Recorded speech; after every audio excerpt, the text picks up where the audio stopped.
হযরত আব্দুর রহমান ইবনু Ghanim রাদিয়াল্লাহু তাআলা আনহু থেকে বর্ণিত।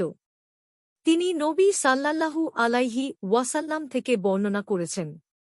তিনি সাল্লাল্লাহু আলাইহি ওয়াসাল্লাম বলেছেন, যে ব্যক্তি ফজর ও মাগরিবের নামাজের শেষে জায়গা হতে উঠার ও পা ঘুরানোর আগে এ দুয়া 10 বার পড়ে, লা ইলাহা ইল্লাল্লাহু ওয়াহদাহু লা শারিকা লাহু লাহুল মুলকু ওয়া লাহুল হামদু বিয়াদিহিল খায়রু ইউহয়ি ওয়া ইউমিতু ওয়া হুয়া আলা কুল্লি শাইইন কদির, অর্থাৎ আল্লাহ ছাড়া প্রকৃতপক্ষে কোনো ইলাহ নেই, তাঁর কোনো শরিক নেই, রাজত্ব একমাত্র তাঁরই, সমস্ত প্রশংসা তাঁরই, তাঁর হাতেই সমস্ত কল্যাণ রয়েছে, তিনি জীবন ও মৃত্যু দান করেন, তিনি সমস্ত কিছুর উপর ক্ষমতাবান।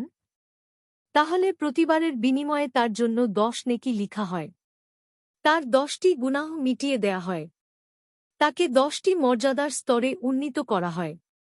আর এই দুয়া তাকে সমস্ত অপছন্দনীয় ও বিতাড়িত শয়তান থেকে দূরে সরিয়ে রাখে।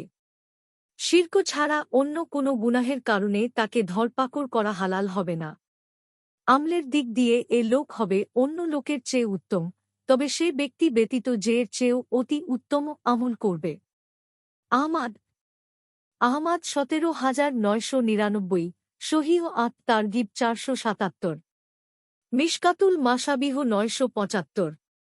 হাদিসের মান হাসান লিগাইরিহি।